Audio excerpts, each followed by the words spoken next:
balik lagi bareng saya Ahmad Tesario di ya namanya juga usaha. Saya tuh pengen mengomentarin abis ini, mungkin abis kita akan tayang setelah Agustusan, tapi karena kita ngerekamnya ini sebelum Agustusan, kita akan mengulik-ngulik tentang IKN sebenarnya. Jadi ya pro kontra mengenai IKN, tapi di IKN tuh listriknya pakai apa sih? Masih pakai PLN atau batu bara atau nggak tahu? Airnya juga dari mana? Nggak ada yang tahu juga ya. Tapi saya punya temen yang ngurusin hal-hal yang berhubungan sama sustainable. Dan khususnya untuk saat ini adalah solar panel. Yang katanya kebanyakan dari China, katanya kebanyakan dari luar. Di Indonesia kurang yang ngerjainnya. Kemarin juga dapat informasi katanya Samator untuk listrikannya dia udah mulai pakai solar panel, tapi ya I don't know. Dan kali ini saya kedatangan tamu yang bener-bener perusahaannya literally ngurusin solar panel. Selamat datang kepada Bapak Larungki. Terima kasih Pak, besar. Saya tuh selalu seram sebenarnya sama Pak Larungki ini, karena bisnisnya seram, komunitasnya keram, dan kayaknya sekarang lagi senang lari Pak ya? Iya, ngelihat di postingan-postingan. Umur sekarang ini Pak kayaknya harus sadar deh saya harusan. Baru sadar sekarang. Baru sadar bahwa sadar. Kesehatan ini kayaknya nomor 1 di anjing lah. Saya juga udah lagi program. Iya. Program makan banyak terus tidak urus. Yang penting happy. Circle saya akhir-akhir ini kok banyak yang maaf ya, banyak yang meninggal karena jantung soalnya Pak. Sumpah? Serius ini. Teman seangkatan? Iya. Nah, gitu loh. Agak serem ya? Makanya itu saya harus sadar itu Pak sekarang. Tapi kan keren. Kita ini umur, kita tuh ini umur ya, yang mana dibilang tua masih muda. Iya. Kalau mati dibilang mati muda. Kan anjing. Iya. Bener. Ya belum tua juga belum muda kita, udah nggak muda lagi. Nah, coba cerita ke teman-teman dulu karena ini tuh bisnis yang nggak semua orang masuk dan nggak semua orang bisa mengerjakannya, yaitu solar panel. Bapak Anda kerja di PLN? Oh enggak, PNS Pak. Atau kerja di Pertamina? Oh enggak. Atau PNS, pejabat itu? Biasanya tuh gitu. Yang bisnisnya proyek-proyek gini biasanya anaknya siapa gitu kan? Punya backingan harusnya. Kira-kira siapa Pak backingannya? Coba cerita. Oh enggak ada sih Pak. Belum ya? Enggak ada. Oke, coba mungkin Pak Larungki bisa cerita tentang Sun Power ya namanya? Iya. Sun Power. Kenapa namanya Sun Power? Biar santai kah atau gimana? Enggak, gini Pak, dulu ceritanya sebenarnya namanya itu PT Jawa Surya Teknik gitu loh. Oh, sangat ini sekali ya? Iya. Sangat Dulu. vendor pemerintah ya? Nah, terus kita semakin berkembang akhirnya kok namanya kurang oke ya, kita gandeng lah namanya konsultan branding.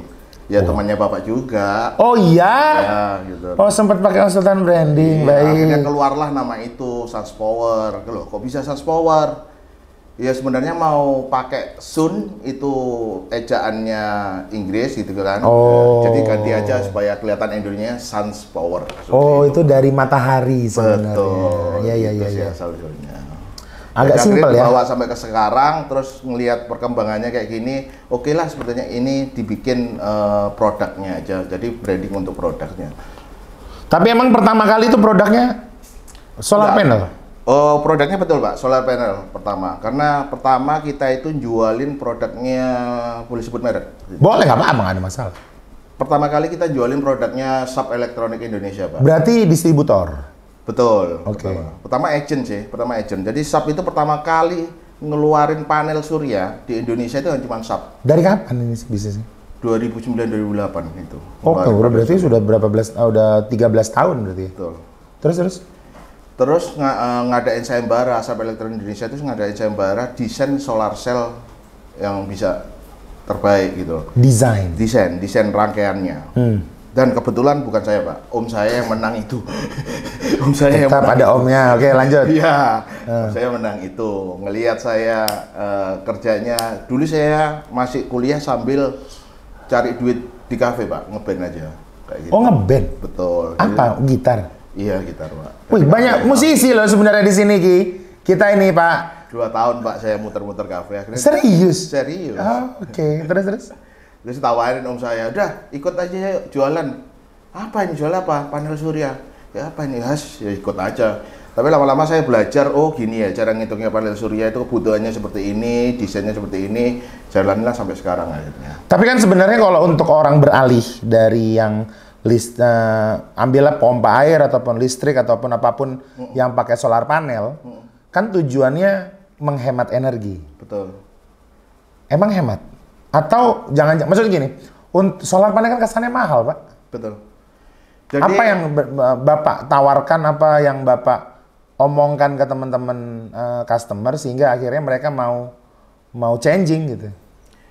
Saya selalu ngomong ke beberapa customer itu solar cell ini pasarnya ada 3, Pak.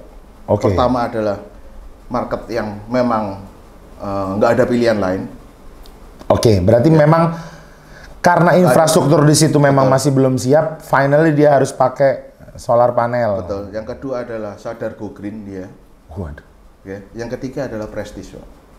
Prestige? Prestige. Ada market prestige ya? Ada, Pak. Ada prestige. Ada beberapa orang yang memang mulai sadar lah. Betul. Sudah mulai ngambil kebutuhan tersiernya. Dia tuh ngelihat habis ini kiamat nih gitu ya. Keren juga nih rumahku kalau aku kasih ini gitu loh. Oh, hanya sebatas keren? Hanya sebatas itu. Karena itu akan menaikkan harga jual properti juga sebenarnya, Pak. Kalau menaikkan harga jual properti. Oke. Berarti jenis customernya kan ada 3 nih. Betul. Mereka yang harus. Betul. Berarti itu daerah sangat terpencil. Sangat terpencil. Jadi kita itu ngelihat Indonesia ini kelihatannya merdeka, tapi sebenarnya nggak merdeka-merdeka banget, Pak. Tuh.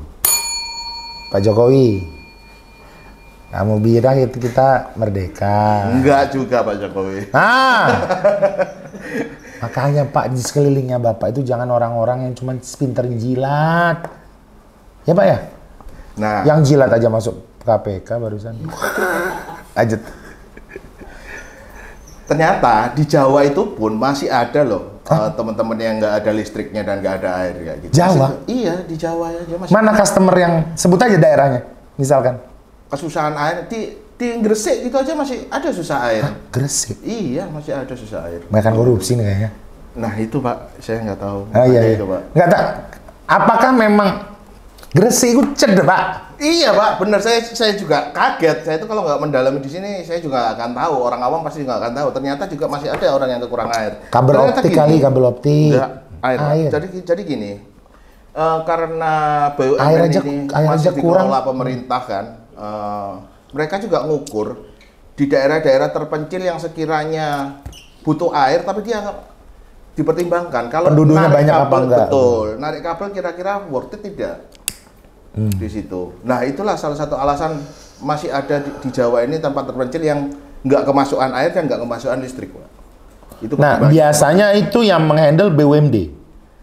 Kalau ada pengusaha daerah yang mau handle, biasanya dihandle. Oh, pengusaha daerahnya. Iya, kalau nggak ada sampai saat ini biasanya jadi bantuan-bantuan pemerintah gitu terus. Tapi sampai kapanpun PLN dan PDAM ya pasti mikir narik jaringan ke sana. Padahal kan PDAM air minum ya, betul, bukan air mandi kan, betul. Atau air migran juga enggak kan? Tapi enggak sih, PDAM air bersih Pak, enggak sampai minum Pak perasaan. Harusnya diganti PDAB dong namanya, iya, jangan PDAM dong. Betul, betul. Bersih emang airnya? Belum tentu juga kan? Belum tentu, belum layak minum Pak kalau air dari PDAM sebenarnya. Oke, kalau gitu, kalau misalkan areanya area terpencil yang pertama. Sebesar apa di Indonesia yang memang masih butuh? Maksudnya akses listrik dan airnya belum ada itu banyak ya? Masih banyak. Totalnya dari 11 tahun, 13 tahun perusahaan ini berjalan, itu berapa kabupaten yang udah dilayanin kira-kira? Lebih dari 100? Sampai dari 2009 sampai sekarang, kita sudah masang sekitar 1000 titikan Pak, 1100 titik Pak. What the fuck? Hampir satu desa itu pasti masang satu. Dan itu kebanyakan ke Indonesia Timur yang kebanyakan, Pak. Wajar kalau itu. Betul. Karena kan memang belum jadi fokus di 13 tahun terakhir ya. Betul.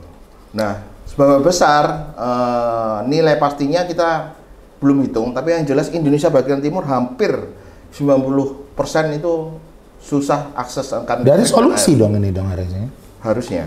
Ini komponen-komponennya apakah assembly dari luar atau ada yang buat sendiri? Komponennya sampai saat ini masih assembly dari luar, tapi kesininya kita sudah mulai develop controllernya sendiri, Pak, di sini. Jadi kita tambahin beberapa fitur yang sekiranya harga produksinya nggak semahal kita. Nggak ada masalah sih sebenarnya, nggak ada masalah karena kan lebih penting daripada kita memang membuat teknologi dan nggak jadi-jadi, mendingan kita mengadopsi teknologi yang ada di luar, kita assembly sendiri untuk kebutuhan dalam negeri. Betul. Nah, kalau pompa segala macamnya kerjasama sama orang sini berarti ya? Betul, Pak. Berarti ada workshopnya nih Pak Larungki? Ada workshop. Di mana workshopnya, Pak? Workshopnya di Waru, Pak. Sidoarjo. Sidoarjo. Berapa persen sih perbedaan harganya dibandingkan menginstalasi kebutuhan listrik dan air sendiri, kayak kabel, kayak segala macam? Lebih murah ya? Kalau di situ sudah ada aliran listriknya, sebenarnya lebih murah pakai aliran listrik, Pak, langsung. Gitu loh. Karena ya itu tadi, kita masuk ke market yang pertama belum ada aliran listrik. Sehingga mereka harus menggunakan itu. Ya, mau nggak mau pakai sumber sendiri, jatuhnya ya pakai energi terbarukan. Kalau alirannya, kalau daerah situ sudah ada listriknya, Pak, makanya masuknya ke market yang kedua, yang dia sudah harus sadar go green. Sadar go green dia kan mau efisiensi jadinya. Ya. Emang lebih efisien ya? Lebih efisien pastinya. Jadi tapi tidak bisa menghapus pemakaian listrik PLN. Jadi instalasinya memang lebih mahal. Betul. Tapi operational cost-nya yang lebih murah gitu ya? Operational cost-nya hampir nol, Pak. Hanya butuh biaya perawatan bersihkan panel suryanya sama membersihkan controller dan jaringan listriknya itu aja. Jadi sebenarnya investasi pertamanya lumayan gede, tapi tidak ada biaya ke depannya. Tidak ada biaya ke depannya. Jadi tidak berpengaruh terhadap PLN yang naikin biaya tarif. Enggak berpengaruh, harusnya, Mas. Anda PLN, Anda tuh tidak punya saingan. Kenapa Anda rugi dong? Anda kan perusahaan. Itu pertanyaan besarnya, Pak. Kenapa rugi gitu loh? Kan dia perusahaan sendiri ya. Iya. Nanti kita tanya kepada direktur PLN terbaru. Siapa kira-kira? Pak Prabowo? Tidak tahu. Ini tapi agak lucu sih. Tapi negara ini kan memang banyak yang lucu ya? Banyak banget. Coba sekarang Pak Larungki cerita, kira-kira untuk biaya instalasinya ini hitungannya per apa? Per meter square kah? Atau apa? Untuk melayani misalkan satu desa gitu? Betul. Biasanya kalau untuk ada satu customer, ini Pak, desa saya ini pengen kita pasang pompa air tenaga surya. Kita harus punya 3 parameter. Pertama adalah lokasinya di mana. Terus yang kedua adalah headnya berapa meter, air ini harus kita tarik ke ketinggian berapa meter. Yang ketiga adalah debitnya berapa kubik per hari. Nah itu ukurannya.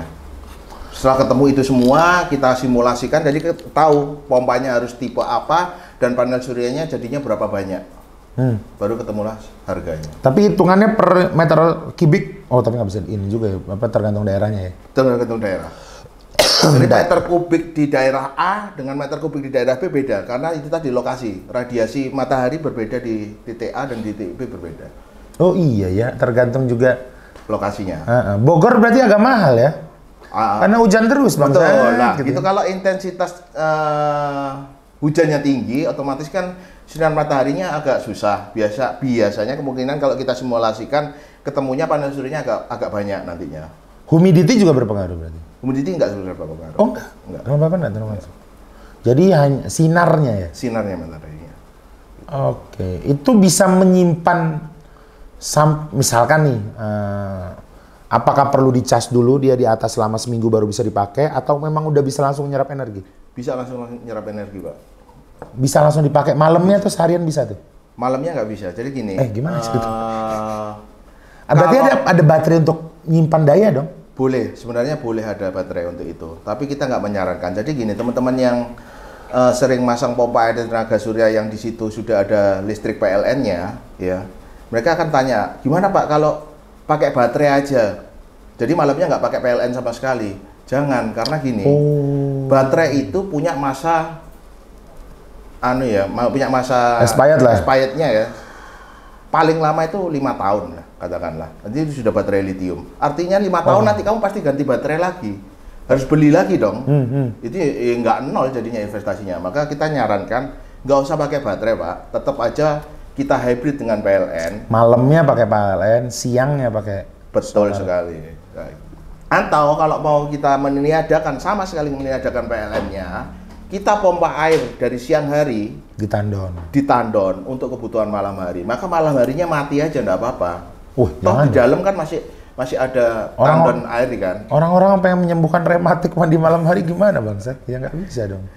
Oke, mengerti. Berarti tidak direkomendasikan menggunakan baterai sebagai daya penyimpan. Betul sekali. Karena biayanya juga cukup mahal ya. Betul.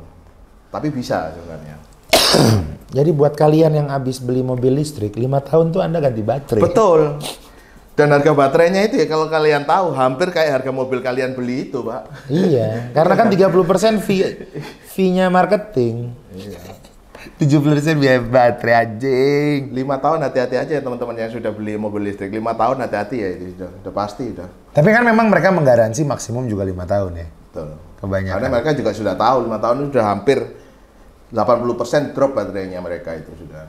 Nah, limbah baterai ini diapain? Nah, itu Pak, ya betul. Itu belum ada kan Dinda ini, limbah baterai ini. Iya.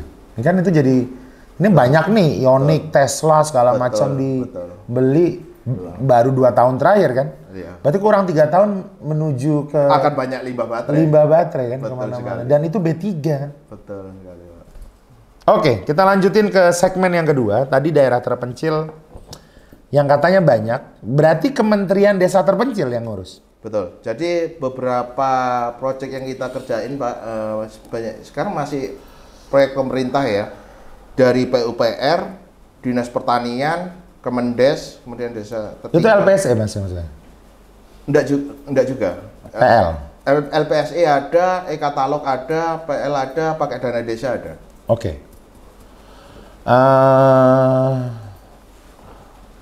Mereka menentukan area itu perlu atau enggak berdasarkan pengajuan dari desanya. Betul sekali. Atau memang mereka sudah punya map? Nggak mungkin lah Indonesia punya map ya. Gua lupa ini Indonesia bangsat, bukan Swahili, nggak punya Dita. Aspirasi dari bawah dari masyarakat biasanya Pak. Naik dulu ke desa baru ngajuin ke dinas. Biasanya seperti itu. Atau mungkin kalau desa punya kebijakan cukup dengan dananya dia pakai dana desa sendiri. Itu lebih fair tapi kan. Betul. Tapi kan ya tapi ini kan ini ya kebutuhan utama ya. Air dan listrik ini kan betul. Kebutuhan utama yang harus dipenuhi oleh negara harusnya kan. Betul. Nah, itu kenapa? Belum merdeka kan sebenarnya kita, Pak. Kasihan Pak Karno ya. Bangsat. Ya, itu kayaknya bakal jadi polemik yang akan cukup panjang. Yang kedua kita ngomongin tentang orang-orang yang sudah memang sadar tentang go green. Iya. Kenapa go green sih? Kenapa nggak ngomongnya orang-orang yang sudah sadar bahwa kiamat sudah dekat mungkin ya? Ya boleh itu, Kak. Sarkasnya bilang kayak gitu, Pak. Oke. Banyak orang-orang kayak gitu. Di kota besar atau di second city kayak gitu? Di kota besar sudah mulai ada, Pak. Karena itu nanti kan dia akan, kalau sadar go green, dia akan pasti sadar efisiensi ketemunya. Ya kan? Berarti instalasinya kan instalasi rumah kan? Rumah. Yang di rumahan. Atau di... Berarti solar panel nyambung ke kabel gitu? Betul. Ke villa? Di villa. Pila. Kadang pacet kan. Pila. Yang mulai konsepnya go green atau perumahan yang sudah konsepnya go green biasanya menerapkan itu, Pak. Sudah pakai solar panel. Rumah yang memang baru mau dibangun atau rumah yang udah jadi bisa dua-duanya bisa? Betul. Lebih mahal mana kalau gitu? Dibandingkan apa? Rumah yang mau dibangun terus dia bangun dari awal solar panelnya, dibandingkan modifikasi rumah yang sudah existing gitu. Lebih mahal rumah yang sudah dibangun dipasang solar cell. Karena itu akan menaikkan nilai bangunannya, Pak. Biasanya harga bangunan dengan rumah yang sama tapi dia konsepnya solar green, ya itu biasanya hampir 1,5 kali lipat lebih tinggi daripada rumah biasa. Karena lumayan, iya investasi panel suryanya lumayan. Oh, harga rumah juga? Enggak lah ya. Sampai berapa sih? Kira-kira misal rumah 200 meter persegi dah. Sekarang itu harga pasaran, Pak, per wattnya kalau mau pasang solar cell. Oh, per watt? Iya, per watt itu berat. Antara 20.000 sampai 30.000. Loh, nggak terlalu mahal dong. Harusnya kalau misalkan. Itu kalau tapi orang sadar, Pak. Kalau orang nggak sadar masih aja tetap. Bukan, berapa 25.000 kan? Ya, 20 sampai 30. Dia hitung 25.000 lah. 25.000 kali rumah 300 meter misalkan, ya kan? Bukan meter, Pak. Daya wattnya mereka. Oh, daya ambilnya 2.200 biasanya. Betul. Kan? 2.200 watt. Berapa? Ya 55 juta. Iya. Not that, nggak terlalu mahal dong. Maksudnya gini, kalau bisa menghitung, Gue invest sekali nih 55 juta, tapi seumur hidup gue nggak bayar listrik kan? Betul. Pas siang hari. Betul. Pas malam hari. Jadi, ini menarik nih. Buat teman-teman yang pengen tidak peduli sama biaya listrik naik. Iya. Ini tuh perlu buat pasang solar panel. 3 pas 2.200 sih cuma 55 juta loh. Menjadi menarik harusnya. Untuk ini buat usaha lebih oke dong. Betul. Berarti. Nah, kalau di masukin biaya investasi kan. Betul. Kalau di daerah yang sudah ada aliran listriknya akan lebih efisien digunakan untuk bangunan yang siang harinya konsumsinya lebih tinggi dibandingkan malam harinya, Pak. Kantor. Betul, kantor, gudang. Bangunan komersial, betul. Ya gudang, workshop betul, kayak gitu-gitu yang itu akan hari. lebih efisien karena produksi siang hari akan langsung dipakai. Jadi malamnya pakai PLN aja, lebih kecil karena konsumsi malam hari kebanyakan gedung-gedung ya hanya nyalain lampu saja, tidak akan nyalain beberapa motor kayak. Oh enggak, nah ini nggak cocok buat Hugos. Nggak cocok, Pak. Cocok Hugos, cok lama banget cok aku. Kelihatan tuanya, Bapak. Aku mau bilang cangkir, nggak cocok ya. Tambah kelihatan tua lagi, Pak. Ini nggak cocok buat Gozadera. Apa tempat lo? Apa Ril? Shelter nggak cocok ini. Ini harus yang memang tarafnya aktivitas siang hari. Kos-kosan. Kos-kosan ya. Tapi betul juga, Pak. Itu konsumsinya, Pak ya, betul. Iya, tapi kan ini bisa jadi tidak ada biaya listrik yang mereka keluarkan. Betul, bisa jadi nggak ada. Murah loh 55 juta itu murah loh sebenarnya. Yang bilang mahal siapa? Yang bilang mahal emang nggak punya uang. Yang ketiga ngomongin prestis. Jadi kan sebenarnya kalau Go Green sama prestis, gue tuh nggak percaya bahwa orang-orang kaya yang membentingkan prestis ini mereka nggak ngitung. Pasti mereka ngitung juga. Iya sih. Benar. Bahwa bisa loh untuk ini tuh menarik sih. Bisa jadi kliennya menyala gitu. Mau masang solar panel lewat digital kita bisa bantu ads-nya. Tapi menarik. Aku baru tahu hitungannya per watt ya. Per watt. Ini ada cost additional cost nggak sih? Nggak ada. Cuman kalau di luar daerah Jawa biasanya ada. Ada transportation sama. Betul, akomodasi dan transportasi aja. Sudah banyak yang pakai di Surabaya. Yang di luar Surabaya kalau PLTS-nya lumayan. Oh ngomongnya PLTS ya? Ya, kalau karena ini kan pembangkit listrik tenaga solar. Tenaga surya. Surya. Paloh. Itu harus jadi brand ambassador loh harusnya. Partai Nasdem itu. Surya Paloh. Oh, ditambah-tambahin lah. Oh iya, karena dia itu menyinari Anies Baswedan di zamannya. Sekarang sudah tidak. Jingan. Nah, ngomongin tentang Sun Power sendiri, goalnya apa nih ke depan nih? Misi kami sebenarnya sederhana, Pak. Yaitu tadi kita sebenarnya belum merdeka. Kita ingin seluruh rakyat Indonesia ini bisa merdeka listrik dan air, Pak. Listrik dan air ya? Gue tuh pengen nyari sebenarnya. Berapa rumah di Surabaya? Rumah yang ada di Surabaya. Udah pernah tahu datanya nggak? Kira-kira. Yang apa, Pak? Yang memang berpotensi jadi market dong harusnya.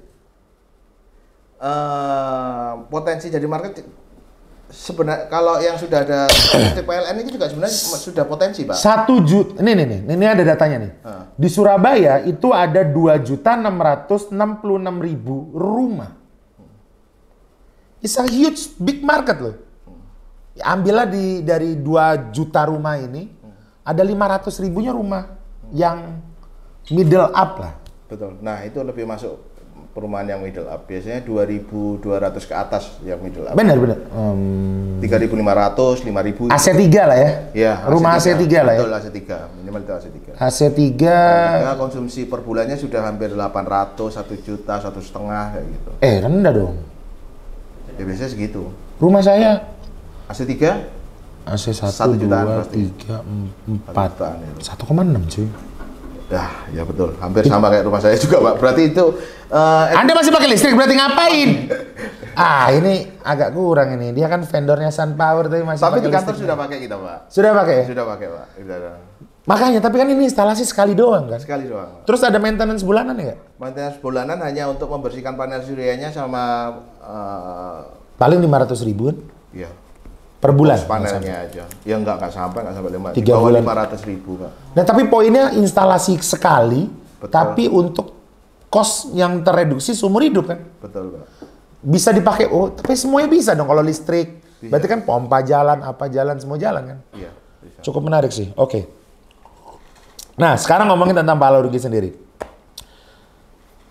Menjalani ini, apa Pak ininya?